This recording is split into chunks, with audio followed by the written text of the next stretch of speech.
Constitution européenne, dans sa partie 3,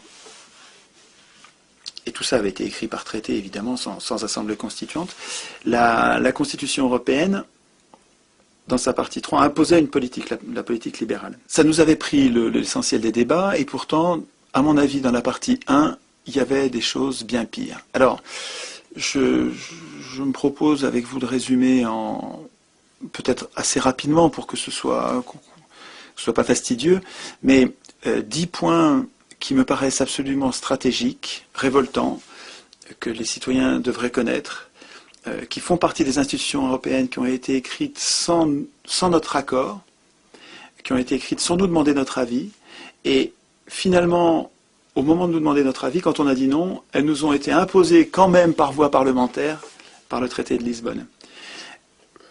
Il me semble que c'est pas un détail que les citoyens sachent dans le fatras des centaines d'articles de ces institutions, ce qui va contre leur intérêt. Alors le premier point, c'est que les institutions européennes, et ça se passe dans la partie 1, nous condamnent à un chômage de masse.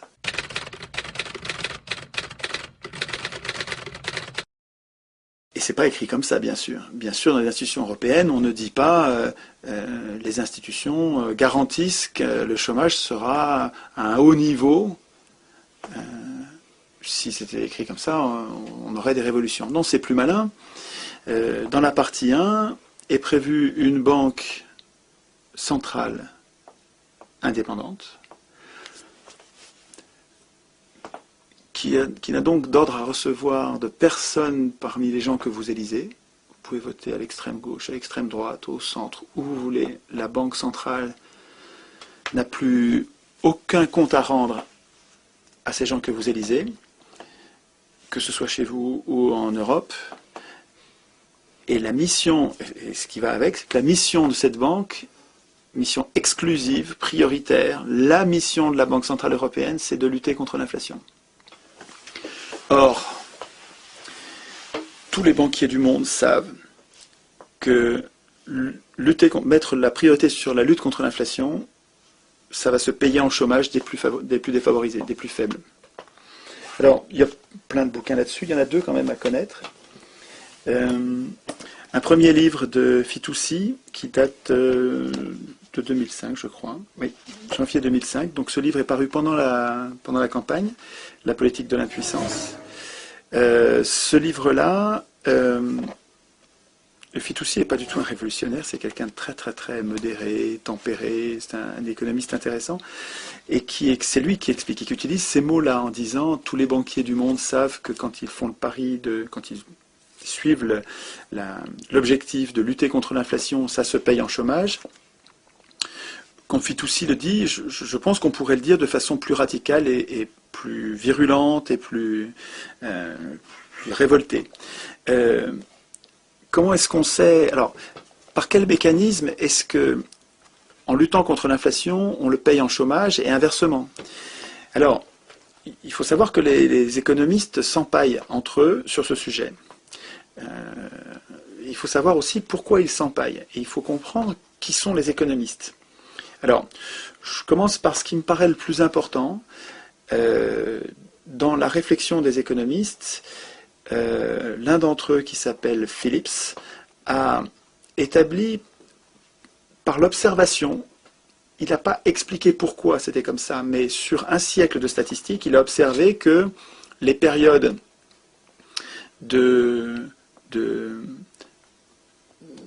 d'inflation étaient des périodes de faible chômage et inversement. En fait, Phillips, lui, l'observait sur les salaires, et d'autres économistes, à sa suite, ont fait le lien entre les salaires et l'inflation, et finalement, l'association de leurs travaux fait que les chiffres d'un siècle de statistiques montrent que quand vous avez beaucoup de chômage, vous avez peu d'inflation, quand vous avez beaucoup d'inflation, vous avez peu de chômage.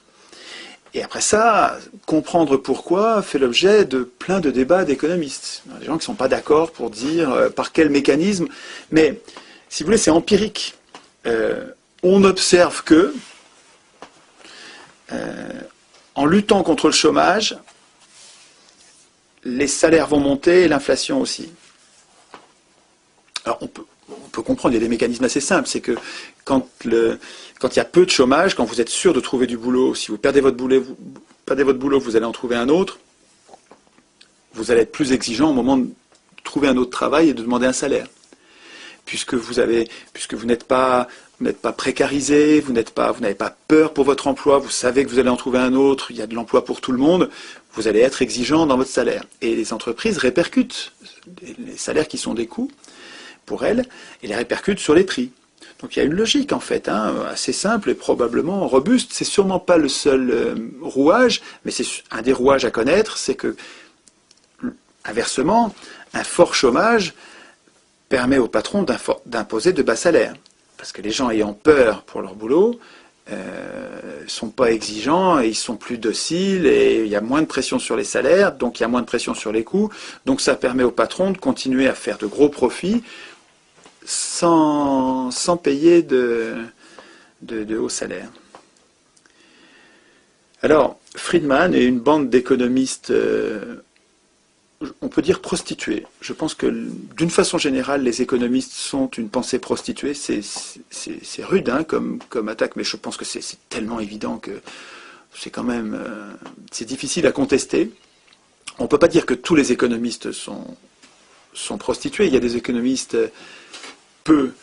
qui sont humanistes, honnêtes, résistants et pas prostitués, pas vendus aux plus riches. Enfin, en gros, les économistes sont nés pour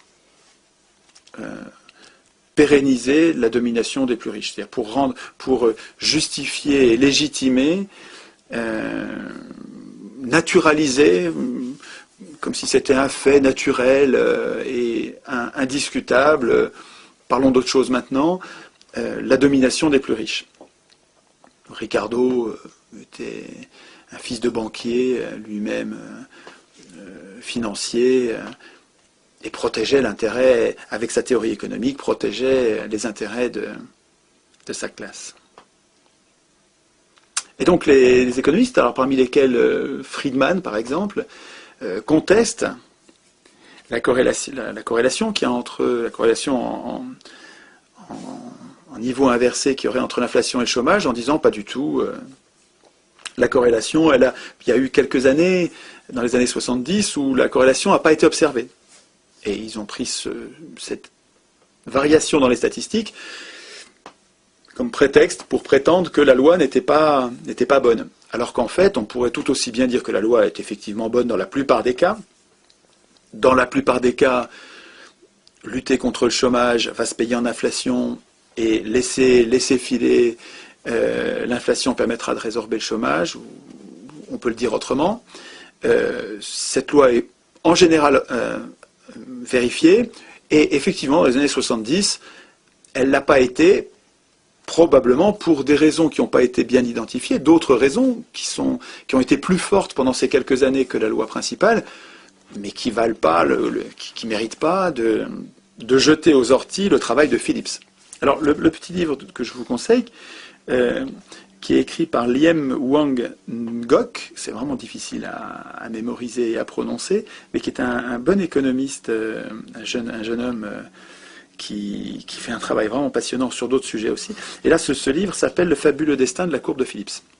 Ça, c'est un bon petit livre qui permet de rappeler le travail de Phillips, et puis ensuite la bagarre idéologique parce que c'est vachement important pour le patronat de ne pas laisser dire qu'il faut choisir entre inflation et chômage, et que finalement le choix de société sur le plan économique c'est inflation ou chômage, parce que eux, ce qu'ils veulent c'est du chômage. Ils savent que c'est lié, mais c'est inavouable, que l'inflation ronge leur tas d'or, alors que les travailleurs et les entreprises, les travailleurs ne sont pas gênés par l'inflation. Si vous avez une indexation, Maurice Allais, prix Nobel d'économie, défend l'idée de l'indexation générale des salaires, des loyers, des emprunts sur l'inflation, de façon à ce que personne ne soit pénalisé, de façon à ce que l'unité de mesure monétaire ne soit pas variable. Imaginez qu'un mètre changerait de taille, le mètre étalon changerait de taille sans arrêt, ce serait très compliqué pour toutes les mesures. Et bien, de la même manière, une monnaie doit avoir une valeur stable pour que les acteurs aient des repères fiables. Et donc, dans un contexte d'indexation générale, si les salaires varient avec l'inflation, vous n'avez rien à craindre de l'inflation. Vous avez un bouclier qui vous protège contre l'inflation. Et si les loyers sont indexés sur l'inflation, ben les propriétaires qui louent leurs immeubles sont protégés contre l'inflation. D'ailleurs, finalement, qu'est-ce que ça pénalise l'inflation? Ben, ça pénalise ceux qui ont du cash, ceux qui ont beaucoup d'argent, notamment de la monnaie fiduciaire, en grande quantité. Alors là, cette monnaie-là, elle perd de la valeur. Elle perd beaucoup de valeur si vous avez 15%, 10%, 15% d'inflation. Là, ces gens-là, c'est un très très petit nombre de personnes. Il y a très peu de gens qui ont beaucoup de cash, quoi. Beaucoup de cash au point d'en faire un vrai sujet d'inquiétude, il y en a très peu. Alors, est-ce que ces gens-là, est-ce que l'intérêt de ces gens-là est à privilégier par rapport à l'intérêt général? Il me semble que non. Un peu d'inflation, une indexation générale, et donc finalement, les petites gens qui sont protégés de l'inflation, si ça vous permet de lutter contre le chômage, donner du boulot à tout le monde, bah écoutez, c'est un choix de société qui quand même pourrait être au débat public, on pourrait en discuter. Ben, il se trouve que l'Union européenne, elle a tranché pour vous. Vous n'avez pas eu voix au chapitre. On a mis en place en 1957, avec le traité de Rome, on a mis en place un système de façon assez astucieuse, puisque pendant toutes les premières années, pendant 20 ans, 25 ans, on n'a pas appliqué le traité de Rome. On l'a mis en place et on ne l'a pas appliqué. Alors les gens au début, ils étaient très méfiants. Mendes France vitupérait ce traité en disant c'est pas bien du tout, on va perdre notre souveraineté, il y a beaucoup à perdre à ce traité. Et puis finalement, avec les années, comme on voyait que ça changeait rien, on était protectionniste, on était nationaliste, on avait le contrôle de notre monnaie, ce traité ne changeait rien à notre vie finalement. Il y avait un contrôle d'échange, il y avait notre monnaie, il n'y avait pas de libre-échange, finalement ce traité prévoyait des choses qui n'étaient pas appliquées, on a baissé la garde, et on ne s'est pas méfié. Et puis dans les années 80, sans rien dire à personne, ils ont activé le traité de Rome, ils ont commencé à l'appliquer. Ils ont commencé à appliquer le libre-échange, à libéraliser les capitaux, les mouvements de capitaux, à permettre le libre établissement de n'importe quelle entreprise dans n'importe quel État. Donc ils ont commencé à permettre la mise en place de la concurrence de tous contre tous. Et nous, on était endormis, on avait relâché notre vigilance. Et à chaque fois qu'il y avait des militants valeureux qui protestaient, on leur envoyait dans les dents, mais attendez, vous protestez contre quelque chose qui est écrit depuis 57. C'est très astucieux, quand même, très astucieux. Mettre en place le système par petits pas, progressif, les gens voient rien, ou ils voient, mais bon, c'est pas suffisamment grave pour se soulever. Et puis au bout du compte, vous avez une machine épouvantable qui s'est mise en place, et qui s'est mise en place au plus haut niveau du droit, au niveau constitutionnel, et au niveau même international, au niveau de traités qui ne sont révisables qu'à l'unanimité. Et plus on est nombreux, plus l'unanimité devient un verrou, l'impossibilité complète de changer quoi que ce soit. Mais on y est là. Là, on est à 27. L'unanimité à 27, on n'arrivera plus rien à changer à ces traités. Et donc, pour reprendre le fil de ce que je disais, le premier point haïssable, vraiment haïssable, un sujet de révolte, un sujet de révolution, est l'institutionnalisation du chômage, l'obligation constitutionnelle, la condamnation au chômage de masse. Je trouve ça quand même gravissime. C'est-à-dire que la politique monétaire est capable d'influer sur le rapport inflation-chômage, avec le jeu sur les taux d'intérêt et sur la production de monnaie. Le choix qui a été fait par les oligarques, c'est le chômage de masse et l'inflation minimum. Ce qui va ensemble. Ils ne vous ont pas dit chômage de masse, ils vous ont dit inflation minimum en vous disant que c'est pour protéger les plus faibles. Bullshit. C'est pas pour protéger les plus faibles, c'est pour protéger les plus riches.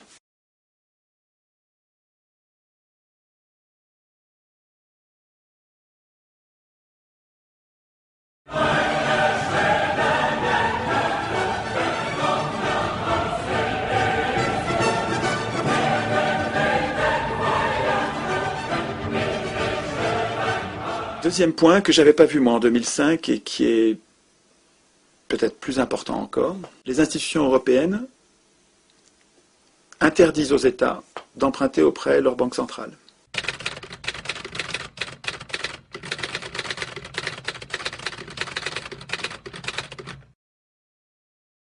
Alors, pour un humain normal, ça n'a pas de sens. Ça ne veut rien dire. Ouais, les États ne peuvent pas emprunter auprès de leur banque centrale. Bon, ouais, et alors? Et c'est pourtant essentiel parce que, on en a parlé dans d'autres entretiens, donc je vais aller vite. Quand un État emprunte auprès de sa banque centrale, la banque centrale lui crée de l'argent pour lui, et note que l'État lui doit, et au fur et à mesure que l'État rembourse cet argent ensuite avec les impôts ou avec les recettes de cet investissement, la monnaie est détruite au fur et à mesure, sur le même modèle que le crédit habituel et le mécanisme de la monnaie-dette. Mais la différence avec le système qui nous est imposé aujourd'hui, c'est que quand un État emprunte auprès de sa banque centrale, quand il rembourse sans intérêt. Ou il remboursera plus tard, donc il peut avoir... Donc ça, il a de la marge, il a beaucoup de marge, et puis c'est pas coûteux. C'est plus du tout comme ça que ça marche. Aujourd'hui, ça, c'est absolument interdit. Quand un État a besoin d'argent pour financer un investissement public, il doit emprunter auprès des marchés financiers. Il ne peut plus emprunter auprès de sa banque centrale. Et donc quand il emprunte auprès des marchés financiers, il paye un intérêt. Et cet intérêt devient progressivement insupportable, et ça devient un outil d'oppression. Un outil d'oppression des États par les riches, par les marchés financiers. Les marchés financiers, c'est ceux qui ont de l'argent. C'est les riches. Et en gros, les plus riches parmi les humains, ce sont les commerçants, et les plus riches parmi les commerçants, ce sont les multinationales, et les plus riches des plus riches, ce sont les banques. C'est les gros commerçants qui avaient beaucoup d'argent en plus, qui étaient incapables de dépenser, qui sont devenus les banques, historiquement, 1500, 1600, XVIIe siècle, XVIe siècle, XVIIe siècle, sont devenus les banques, et finalement, aujourd'hui, les plus riches, ce sont les banques. Et finalement, les marchés financiers, pas pour l'intégralité, mais pour le plus gros, ce sont les multinationales et les banques. Ça veut dire que les États, par le mécanisme de l'Union européenne, par le mécanisme de l'article 104 de Maastricht qui interdit aux États de créer eux-mêmes leur monnaie et qui donc leur impose d'aller chercher l'argent où il y en a, c'est-à-dire dans les pattes des plus riches, cet article 104 de Maastricht qui est devenu l'article 123 de Lisbonne, est un outil qui met les États en servitude par rapport aux plus riches. Ça n'a rien à voir avec l'intérêt commun, rien à voir avec l'intérêt général. C'est le contraire, c'est une trahison, c'est un sabordage absolu. Ça date de Maastricht, ça date de 92. Moi j'ai voté oui à Maastricht, je ne savais pas ça du tout. On n'en a absolument pas parlé en 92. En 92, on nous parlait de la monnaie unique, on nous parlait de l'euro, on ne nous parlait pas du tout de l'article 104. Il n'y a jamais eu de débat public là-dessus. On s'est fait enfumer. Enfumer. On s'est fait rouler. C'est une trahison. Une trahison absolue. Il n'y a pas d'autre mot. Et même en 2005, moi, je n'étais pas au courant, donc on n'en a même pas parlé en 2005 non plus. On en a parlé après. Donc depuis, là, ça fait maintenant, depuis 2006, ça fait 5 ans. On travaille beaucoup là-dessus. Et on s'aperçoit que dans tous les pays du monde, en tout cas dans beaucoup de pays du monde, dans tous les pays importants, les États ont abandonné la création monétaire aux banques privées. Et la dette publique augmente depuis. À chaque fois, la dette publique augmente dans des proportions extravagantes. Et finalement, le mode opératoire est le même qu'avec les pays du tiers-monde, qui ont été mis en coupe réglée, pillés par les multinationales et les banques, avec le même mode opératoire. On commence par l'endetter. On lui fait miroiter des dépenses publiques qui sont soi-disant très importantes, un barrage, des lignes, des voies ferrées, des grands travaux gigantesques, certes utile, et encore souvent, quand on observe pour les pays sous-développés, c'est utile à quelques multinationales pour aller piller leurs ressources, leurs matières premières dans les mines. Enfin, je ne développe pas. Mais en tout cas, on se débrouille en faisant miroiter de l'aide, en disant on va vous aider, on va vous prêter à des bateaux, on va vous donner aussi, on va vous aider personnellement. On engage le pays sous-développé à engager de très grosses dépenses, créer cette dette, et une fois que la dette est engagée, alors là, on obtient en échange tout. La privatisation de tous les services publics, l'abandon des matières premières à vil prix, la bérésina pour les peuples en question. Et le mode opératoire qui est décrit très bien dans les confessions d'un assassin financier de Perkins est extraordinaire, c'est absolument révoltant. Ce bouquin-là, c'est un... Et puis alors, ce qui est terrible, c'est qu'on observe le mode opératoire pour les pays sous-développés, mais on retrouve le goût de la Grèce, du Portugal, et puis bientôt de la France, évidemment. C'est-à-dire qu'après avoir copieusement pillé tous les pays sous-développés, les banquiers, maintenant, s'en prennent aux pays développés, puisqu'ils ont réussi à corrompre les systèmes politiques jusqu'à la moelle. Donc, le premier point, c'est l'indépendance de la Banque centrale et sa mission unique contre l'inflation qui nous condamne au chômage de masse. Ça fait quand même un sacré morceau. Deuxième morceau, l'interdiction aux États de créer leur propre monnaie, d'emprunter auprès de la Banque centrale, donc de créer leur propre monnaie. Donc, rendre les États dépendants des porteurs d'argent, des porteurs privés évidemment, des porteurs d'argent. C'est insupportable. Ce deuxième point suffirait déjà à dire, mais attendez, il faut sortir de l'Union européenne d'urgence. Parce que vous allez voir qu'à la fin, quand on va parler des procédures de révision des traités, comme tout est à l'unanimité à 27, c'est indémerdable. On n'arrivera jamais à améliorer ce piège politique. Troisième point dramatique, alors qui lui a été beaucoup débattu en 2005, donc je vais passer rapidement, c'est l'interdiction aux États de limiter la circulation des capitaux.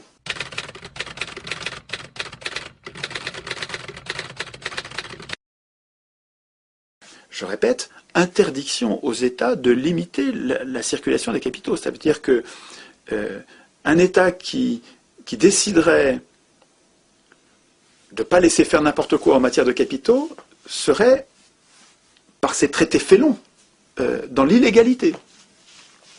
Et puis, ce qui va avec, donc je le mets dans le même point, mais ce sont des dispositions différentes, mais elles vont ensemble, elles sont faites pour faire un effet de tenaille, un effet d'étranglement, liberté d'établissement. C'est-à-dire que non seulement les capitaux peuvent circuler, mais les entreprises aussi peuvent s'implanter librement dans les différents États. Ces deux dispositions, en fait, sont là encore un outil d'impuissance des États par rapport aux puissances privées, par rapport aux entreprises privées, notamment les plus grosses. Priver ainsi les États de leur possibilité de régulation et de police des capitaux, c'est totalement antidémocratique. C'est véritablement, quand on se demande comment des représentants qui nous représentent, qui devraient normalement représenter l'intérêt général, on se demande comment ils ont pu penser, élaborer, imposer des normes et des règles qui sont aussi contraires à l'intérêt général. Et en fait, on comprend mieux quand on essaye de voir qui voulait ce projet, qui a financé ce projet, qui soutient mordicus ce projet, qui a intérêt à ce projet. Et c'est édifiant quand on comprend que l'Union européenne a été voulue, financée, a été défendue par les mêmes qui ont financé Hitler et Mussolini.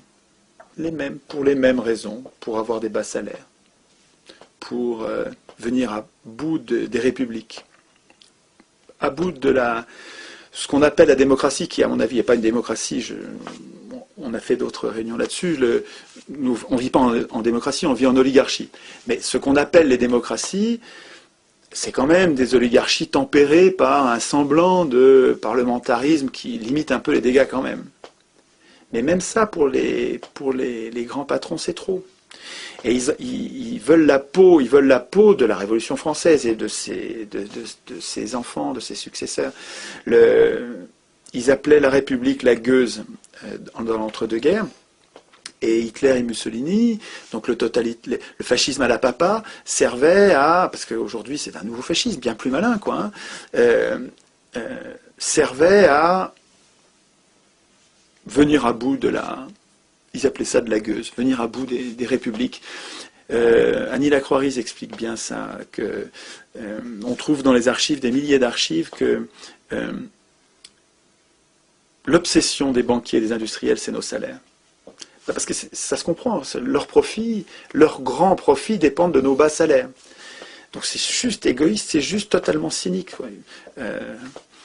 Ce qui les intéresse, c'est qu'on ait juste le salaire qu'il faut pour qu'on ne fasse pas la révolution, qu'on ne les égorge pas.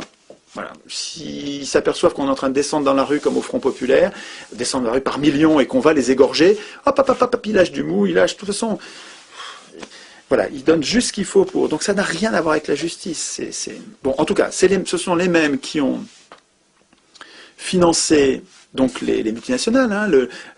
Hitler a été financé par Ford, il a été financé par IG Farben, le cartel de la chimie allemand, il a été financé par les banques centrales européennes, il a été financé par les banques, évidemment.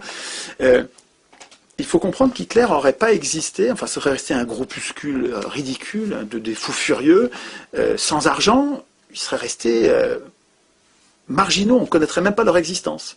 Il faut comprendre que Hitler et Mussolini et Staline, Lénine, hein, c'est pareil pour les bolcheviks, hein, n'auraient pas existé sans le financement de Wall Street. Il faut comprendre ça. C'est-à-dire qu'en fait, le fascisme, le fascisme, c'est pas Hitler. Le fascisme, c'est qui a financé Hitler. Il me semble, moi, tout le monde se traite de fasciste, c'est un mot qui est galvaudé, on en vient à se demander ce que c'est le fascisme. Là où j'en suis de ma réflexion, je dirais que le fascisme, c'est la prise de contrôle de l'État par les plus riches, et donc c'est une toute petite poignée de personnes qui prennent le contrôle de l'État pour pérenniser leurs privilèges et se servir de la force publique, parce que l'État a le monopole de la force publique, se servir de la force publique pour défendre leurs seuls intérêts, ou prioritairement. Et après ça, il y a différentes manières de mettre en place ce règne des privilégiés, qu'on peut appeler fascisme, on peut l'appeler autrement. Alors je sais bien que fasciste, c'est un mot qui historiquement veut dire autre chose, mais enfin, il faut que les mots soient utiles quand même. Si on les ramène constamment à leur stricte définition historique, on n'arrive pas à s'en servir parce qu'on va nous répéter que le fascisme c'était les faisceaux, que c'était donc historiquement un truc qui n'existe plus. Ouais, ok. N'empêche que les dictatures du milieu du XXe siècle ont été financées par les riches du moment, les ultra riches du moment. Et ce sont ces mêmes ultra-riches de notre moment en ce moment, et puis de toute la période qui nous a séparés, ce sont les mêmes, ou leurs enfants, qui financent l'Union européenne. C'est plus malin, le fascisme à la papa, on le vivra plus. Je pense qu'on n'aura plus... ils n'ont plus besoin de régime militaire, avec une police militaire. C'est plus nécessaire, ils ont trouvé quelque chose de bien plus malin. L'élection, c'est fabuleux pour les riches. Hein. C'est génial. Et puis, je veux dire, le simple fait que l'élection, que le suffrage universel soit défendu, d'abord a été institué par Napoléon III en France, Bismarck en Allemagne, ça devrait nous mettre la puce à l'oreille. Le fait que, ça devrait nous inciter à la défiance. Le fait que le suffrage universel soit défendu par tous les MEDEF du monde, par toutes les multinationales du monde, qui soutiennent le suffrage universel. Ça devrait nous mettre la puce à l'oreille. Et le fait que depuis 200 ans de pratique de l'élection, les riches ont toujours gouverné. Le suffrage universel ne tient pas ses promesses. Les pauvres n'ont jamais gouverné avec le suffrage universel. Alors qu'avec le tirage au sort, c'est le contraire. 200 ans de pratique à Athènes montrent que pendant 200 ans de tirage au sort, les riches n'ont jamais gouverné, alors que les pauvres toujours. Donc, avec le suffrage universel, les multinationales, et notamment les multinationales de la finance, ont un moyen de nous faire voter nous-mêmes pour nos propres bourreaux, via l'Union européenne, un moyen qui est bien plus malin, contre lequel il est bien plus difficile de résister que le fascisme à la papa. Donc pour le distinguer, on peut peut-être parler de fascisme financier. Sur l'OTAN, il y a des dispositions graves qui, en fait, empêchent l'Union européenne de penser une défense qui soit autonome par rapport à l'OTAN.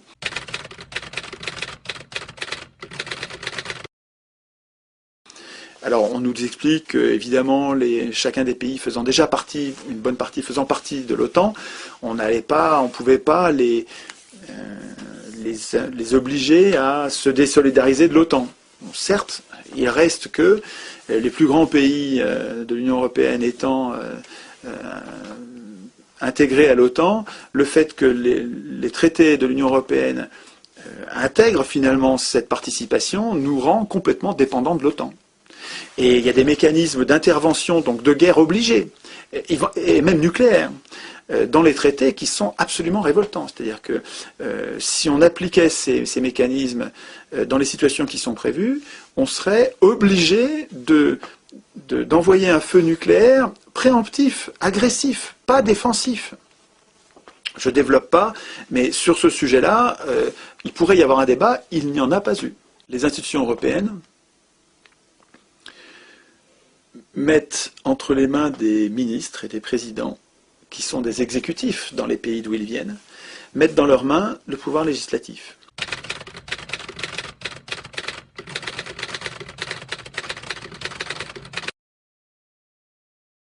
Alors, à deux titres. D'abord, en co-législateurs, les institutions européennes font des ministres qui normalement devraient être absolument cantonnés à l'exécution des lois. La séparation des pouvoirs, c'est toi tu écris les lois mais tu les exécutes pas, toi tu es Parlement, tu écris les lois mais tu les exécutes pas, et toi tu es exécutif, tu exécutes les lois mais tu les écris pas. En divisant les pouvoirs, on les affaiblit et nous autres, les gouvernés, nous protégeons contre les abus de pouvoir. Montesquieu. Et cette séparation des pouvoirs est très mal appliquée. Dans la 5e, elle ne l'est pas du tout. Puis dans la plupart des pays, elle est violée. Parce que ceux qui écrivent les règles les écrivent pour eux-mêmes. C'est ma thèse. Les institutions ne devraient jamais être écrites par des hommes de parti. Et encore moins par des parlementaires, des ministres, des juges. Les institutions devraient être écrites par une assemblée constituante tirée au sort. C'est d'ailleurs le dernier point que j'évoquerai un petit peu à la fin. Mais en tout cas, si les ministres ici se voient attribuer un pouvoir législatif, c'est plus grave encore qu'au niveau national, parce qu'on ne sait pas du tout ce qu'ils font.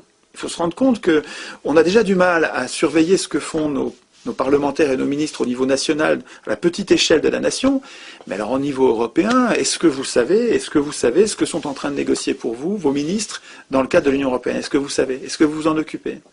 Est-ce que vous vérifiez ce que signent en votre nom, les directives que signent en votre nom vos ministres dans le cadre de l'Union européenne? Mais pas du tout, c'est trop loin, et puis en plus, le voudriez-vous? Vous ne pourriez pas, parce que c'est totalement opaque. Alors, à deux titres, les ministres sont co-législateurs, sont législateurs. D'abord, ils sont co-législateurs avec le Parlement. Donc le Parlement est complètement, en fait, infantilisé. Le Parlement ne peut écrire aucune loi tout seul. Il est accompagné des ministres qui doivent être d'accord pour que ça passe. En plus, le Parlement n'a pas l'initiative des lois. C'est complètement extravagant, c'est la Commission. Alors il y a des arguments bidons pour justifier que la Commission soit ainsi... La Commission n'est pas élue, hein, donc la Commission c'est des technocrates. C'est profondément oligarchique. Donc là, déjà, les ministres sont co-législateurs, mais en plus, il y a deux techniques de production de normes obligatoires de portée générale et illimitée dans le temps, donc c'est extrêmement dangereux pour nous. Hein. Une constitution, ça sert à éviter que de tels outils juridiques ne soient hors contrôle. Or là, ils le sont totalement.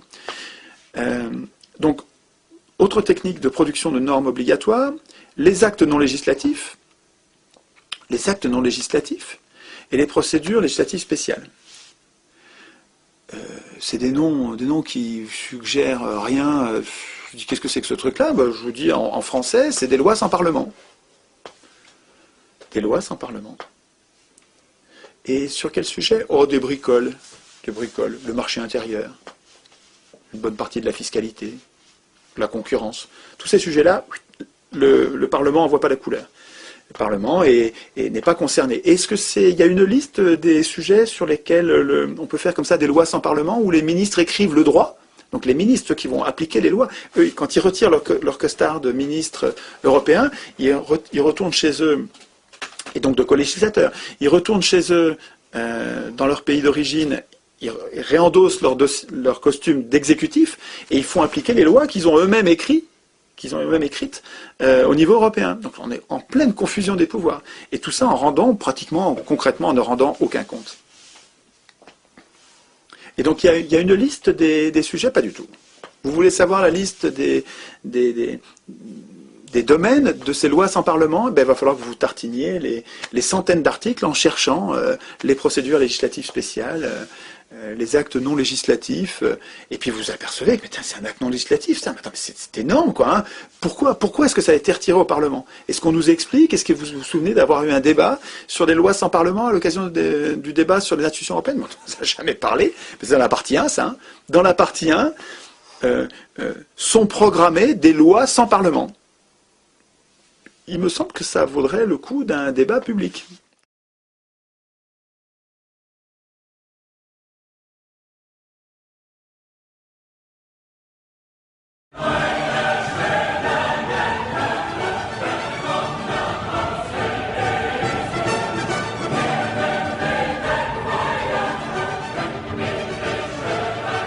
Point 6, c'est les juges.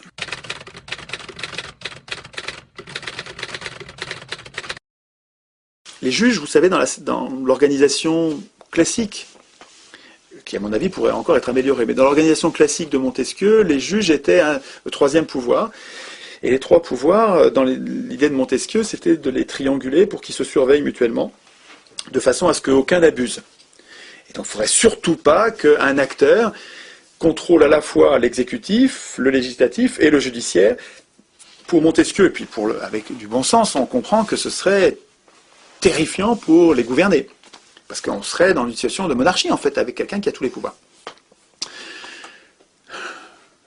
Quand vous regardez notre président de la République, donc il y a donc le pouvoir exécutif, le pouvoir d'exécuter, donc le contrôle de la police, de l'armée,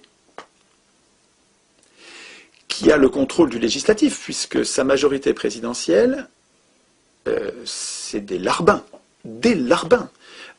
Ces gens-là, les parlementaires dans le régime de la cinquième, ces gens-là sont élus. Pour être élus, il faut qu'ils soient candidats. Pour être candidat soutenu par un parti, il faut qu'ils aient l'investiture du parti. Or, le président du parti qui donne les investitures, c'est le président de la République. Donc c'est le même bonhomme qui a dans ses mains l'exécutif et qui en même temps décide de l'investiture ou de la non-investiture à la candidature. Donc le droit à candidater, le droit à être candidat, donc à être réélu. Donc c'est lui qui décide, c'est le président qui décide de la survie politique des parlementaires, de la majorité des parlementaires. Un enfant comprend l'état de dépendance des parlementaires par rapport au président de la République. Donc ça, c'est une monarchie. On est déjà dans la confusion des pouvoirs législatifs et exécutifs. Parce que le Parlement est au moins, on va dire, sous influence, mais c'est beaucoup plus grave que ça. Il est sous influence du président de la République. Donc, en fait, la République, là, elle est déjà sous l'influence d'un parti et beaucoup plus gravement d'un homme, du chef du parti. C'est totalement oligarchique, mais c'est dans le génome de l'élection. Hein. L'élection, elle va être gagnée que par des gens qui se groupent, donc par des partis, et les partis, mécaniquement, sont dominés par leur chef. 1911, hein, c'est un vieux livre, excellent, d'actualité, pose des problèmes qui restent d'une actualité brûlante. Les humains ont besoin de chefs, les humains ont une adoration, un besoin d'adorer, un besoin de vénérer, un besoin de suivre un chef. La plupart des gens ne sont pas des leaders. Ils aiment choisir un chef et le suivre. C'est très intéressant ce que dit ce gars-là. L'élection, à mon avis, dans son génome, elle porte la domination d'un chef, du parti victorieux. Et c'est ce qu'on voit dans la cinquième, hein, complètement ce qu'on voit dans la cinquième. Alors, je continue, je reviens à mes juges. Dans une organisation des pouvoirs équilibrés où les pouvoirs sont séparés, il y a aussi les juges, donc qui sont le troisième pouvoir. Et quand vous voyez que notre président de la République s'en prend aux juges frontalement, quand le chef de l'exécutif en France parle de supprimer les juges d'instruction, parle d'affaiblir les juges à tout propos, de les ruiner en fait, de leur donner aucun crédit, donc ils sont complètement débordés les juges, donc de les discréditer en disant regardez ça marche pas, c'est en retard, tout ça relève d'une politique, une stratégie, ils peuvent le nier, ils peuvent pousser des cris d'orfraie en nous traitant de populistes, ou de complotistes, ou de conspirationnistes, que sais-je, quelle autre bêtise. Les faits, c'est que les pouvoirs publics en France sont en train de ruiner la justice française, de la maltraiter, de lui donner pas assez d'argent pour qu'elle puisse pas faire son boulot, et finalement, de rendre la justice incapable de nuire. De nuire à qui? De nuire à l'exécutif. Parce qu'on pourrait imaginer une justice qui soit capable de faire du mal à l'exécutif, de le surveiller, de le traquer, de le punir. Mais là, vous savez comment marche la Ve, vous savez que dans la Ve République, il y a un procureur de la République, qui est un subordonné du chef de l'État, un subordonné du ministre de la Justice, donc du président de la République. Donc il est aux ordres, c'est pas un juge. Le procureur de la République, c'est pas un juge, c'est un fonctionnaire. Et ce gars-là peut décider de l'opportunité des poursuites ou de la non-opportunité des poursuites. C'est dingue. Ce gars-là peut dire non, ça c'est pas la peine. Et vous savez quand est-ce que sont appliqués les non-lieux? Donc les cas dans lesquels un procureur dit il n'y a pas opportunité de poursuite. Non, c'est pas la peine. Ben, c'est pratiquement tout le temps des politiciens ou des industriels, des notables.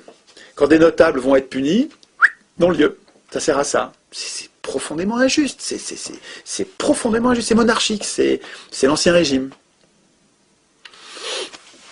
Bon, en tout cas, le troisième pouvoir que pourrait constituer la justice en France, c'est quand même... Bon, il y a des juges valeureux qui résistent, hein, il y a des Portelli, il y a des gens formidables qui résistent hein, dans la justice, il y a des pointures, hein, heureusement. Puis quand ils ne sont pas contents, ils s'expriment très très bien, ils savent le dire. Heureusement, bon, c'est pas fini, hein, la bagarre n'est pas finie.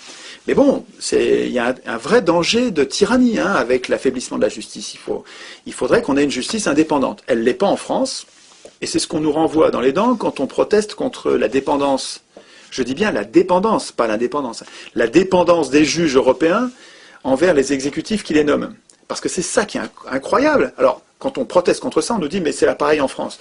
Bah oui, mais un excès en justifie pas un autre. C'est pas parce que c'est épouvantable en France qu'il faut qu'on l'institutionnalise au plus haut niveau du droit et ça changera plus jamais en Union européenne. L'argument est spécieux. Alors, comment ça marche dans les institutions européennes?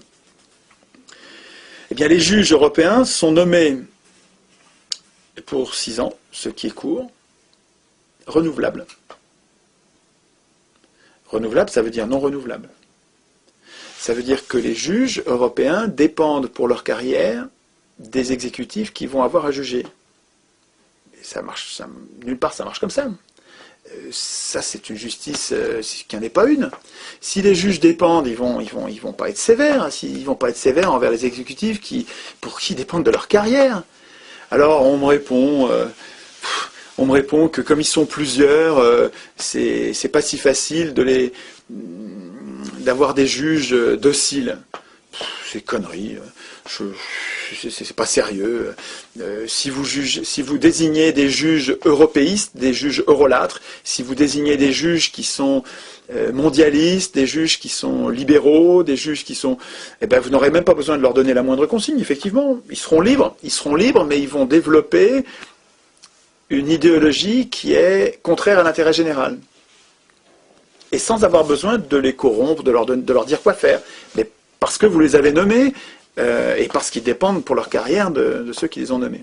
Donc c'est extrêmement dangereux ce qui se passe au niveau des juges. D'ailleurs, les juges européens participent activement au rouleau compresseur ultralibéral de la Constitution européenne. Ils participent, ils en rajoutent au traité, dans leur interprétation. L'initiative, c'est un pouvoir essentiel en démocratie, totalement confisqué au peuple. Le peuple européen, les peuples européens n'ont aucune initiative en aucune manière. C'est simple. Absolument aucune. Ni initiative pour désigner des candidats, ni initiative pour révoquer des candidats s'ils ne sont pas contents, ni initiative pour proposer des lois, ni initiative pour révoquer des lois, pour abroger des lois, révoquer des acteurs. Il n'y a aucune initiative. Il y a juste une bouffonnerie, une pantalonnade qui est le droit de pétition, qui n'a aucune force contraignante. Il faut qu'on soit des millions à vouloir demander pardon à la Commission, ou demander la permission à la Commission de, si elle veut bien, transmettre au Parlement un projet pour que le Parlement en discute. Bullshit, on se fout de nous. Ce truc n'a aucune valeur. Voilà, ça ne vaut rien, c'est du foutage de gueule intégral. De la même manière qu'en France, on nous a servi la même chose. Vous savez qu'on nous a... Ils ont changé la Constitution puisqu'ils l'écrivent eux-mêmes. C'est extravagant. Mais donc, ils écrivent eux-mêmes la Constitution et nos parlementaires français ont institué ce qu'ils appellent le référendum d'initiative populaire. Ils osent appeler ça référendum d'initiative populaire, alors que vous savez que l'initiative de ce référendum d'initiative populaire appartient aux députés. Je vous jure que c'est vrai. Le référendum d'initiative populaire, il s'appelle comme ça dans la Constitution française, est d'initiative parlementaire. Alors, initiative parlementaire, ensuite appuyée par 10% du corps électoral qui viennent soutenir le parti qui a... Et ils appellent ça d'initiative populaire, citoyenne. C'est du foutage de gueule. En plus, ce référendum d'initiative populaire, soi-disant, qu'il y a dans la Constitution française, n'oblige nullement à un référendum. Si le gouvernement ne s'en saisit pas, si le Parlement, ne s'en saisit pas, il y aura un référendum. Mais il suffit que le Parlement s'en saisisse pour le mettre à la poubelle, il n'y a pas d'obligation de faire un référendum. Donc c'est vraiment du foutage de gueule.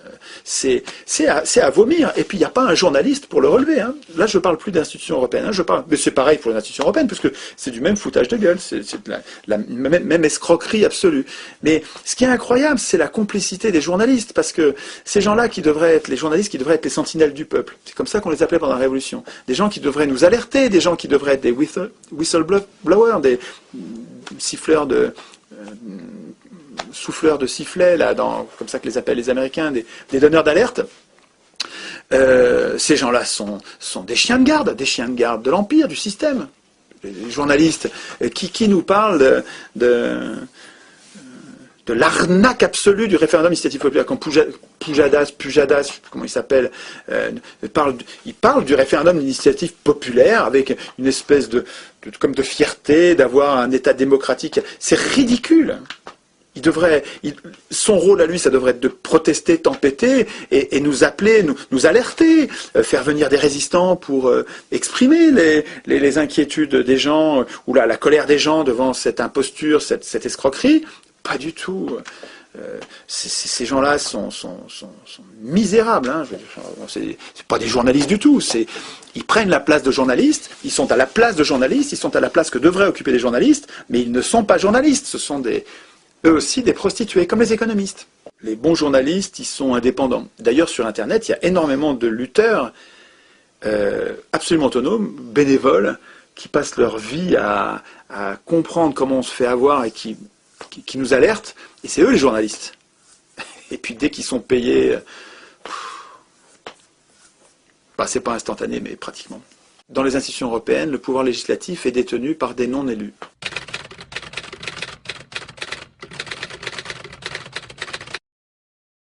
Et nos élus n'ont pas de pouvoir, et ceux qui ont du pouvoir, ce sont des non-élus. Il y a des tas d'organismes dans les institutions européennes qui produisent des normes obligatoires. La Banque centrale, par exemple, produit des normes obligatoires. En totale indépendance, aucun contre-pouvoir, production de normes obligatoires. Les conseils, la conférence intergouvernementale, enfin il y a plusieurs organes, et puis bien sûr le Conseil des ministres, qui produisent des normes exactement comme des lois. C'est des lois, vraiment c'est de l'escroquerie de dire que c'est pas des lois, et sans Parlement. L'avant-dernier point, est celui de la résistance aux abus de pouvoir.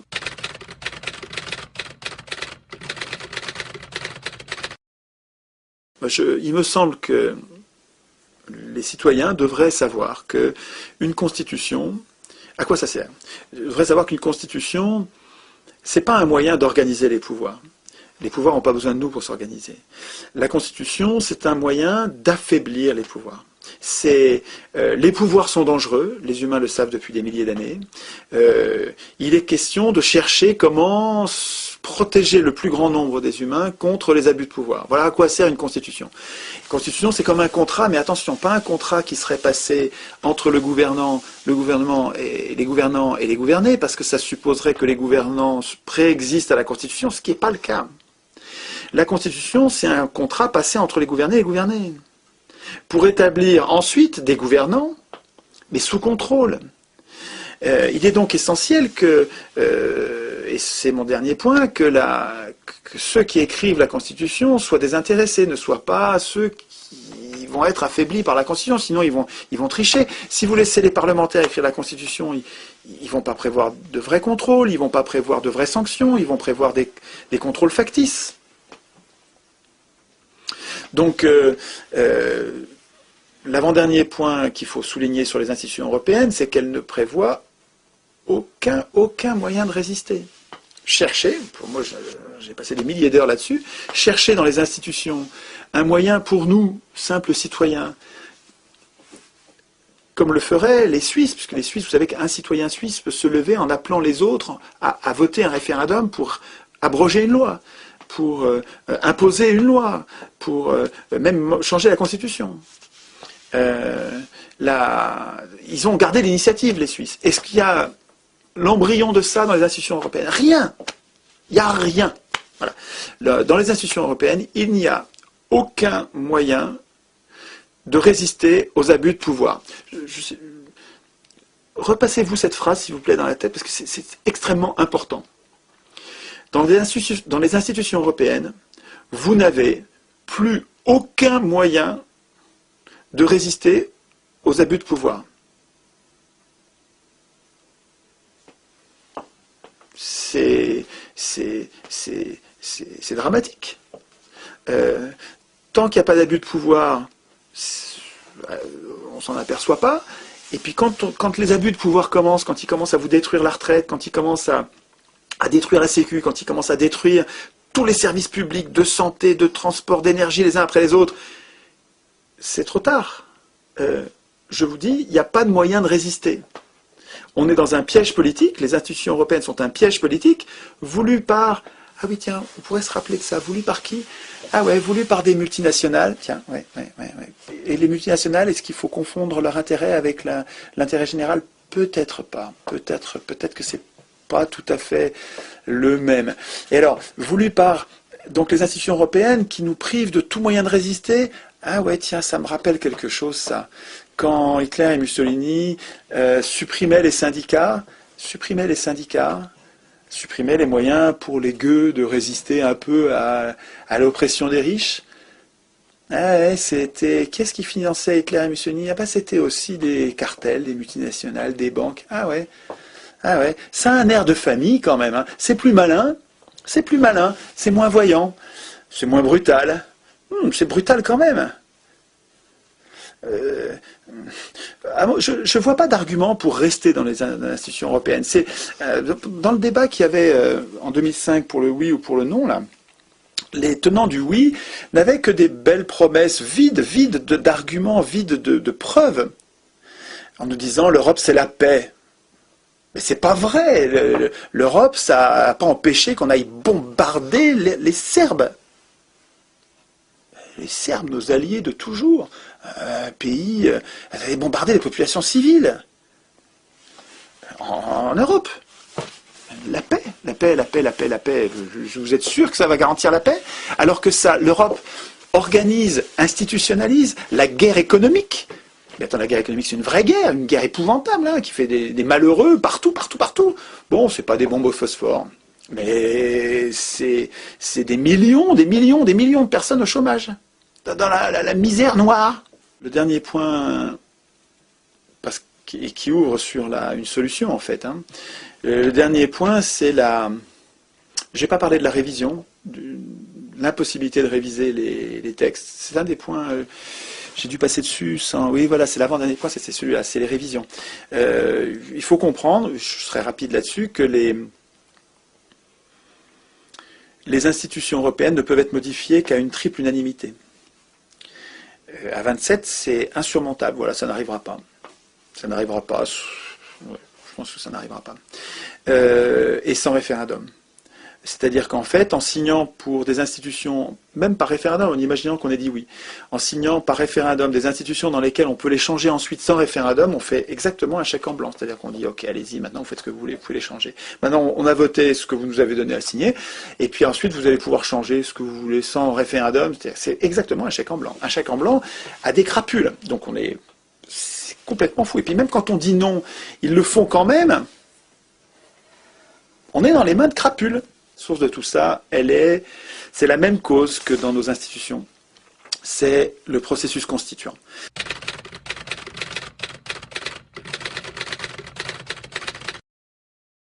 C'est-à-dire que c'est l'origine. Moi, je remonte à la racine, je cherche la cause des causes. Et la cause des causes sur le traité de l'Union européenne, c'est qui a écrit ces maudites règles. Qui a écrit ces maudites règles? À chaque fois, dans les institutions françaises comme les institutions européennes, à chaque fois, ceux qui écrivent les règles n'auraient pas dû les écrire. C'est pas à eux d'écrire les règles. C'est pas aux hommes de parti.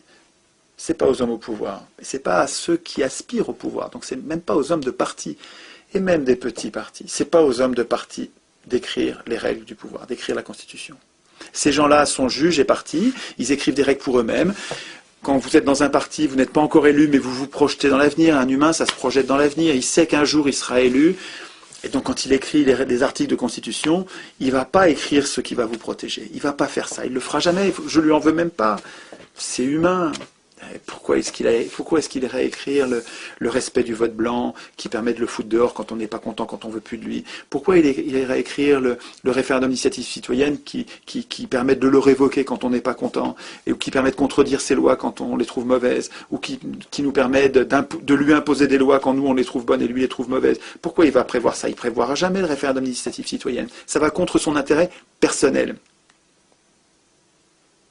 Qu'est-ce qui compte? Son intérêt personnel ou l'intérêt général? C'est pas à lui d'écrire la Constitution. Jamais un parlementaire n'ira écrire les mandats courts et non renouvelables, la rotation des charges. Jamais un parlementaire n'ira prévoir dans la Constitution qu'il y ait une chambre tirée au sort pour qu'elle nous ressemble. Une chambre d'un millier de personnes dont le mandat serait très court, tout le temps renouvelable, et qui, parce qu'elle est nombreuse et tirée au sort, nous ressemblerait. Il y aurait des pauvres, des riches, à proportion à peu près égale à ce qu'il y a dans la population. Il y aurait des blancs, des noirs, des femmes. Il y aurait des femmes, plein de femmes. Hein. Il y en aurait, au tirage au sort, il y en aurait la moitié. Il y aurait des gens qui nous ressemblent. Hein. Il y aurait des tas de salariés, d'employés, comme la majorité des gens, dans une assemblée tirée au sort. Mais le parlementaire, jamais il prévoira qu'il y ait au moins une des chambres tirées au sort, et il faudrait qu'il y ait les deux, une chambre élue, une chambre tirée au sort, il faudrait qu'il y ait les deux pour qu'une loi passe. Jamais un parlementaire fera ça. C'est pas à lui d'écrire la Constitution. Si c'est lui qui écrit la Constitution, un parlementaire ou un ministre ou un juge ou un homme de parti, c'est tout ça, c'est pareil. Si c'est eux qui écrivent la Constitution, ils ont un intérêt personnel contraire à la démocratie. Tout ce qui est démocratique va contre leur intérêt personnel. Donc ils ne l'écriront jamais. Jamais, moi je vous dis, bon je me trompe peut-être, mais c'est logique, hein, jamais une assemblée constituante élue, parmi les candidats imposés par les partis, jamais une telle assemblée n'écrira une démocratie.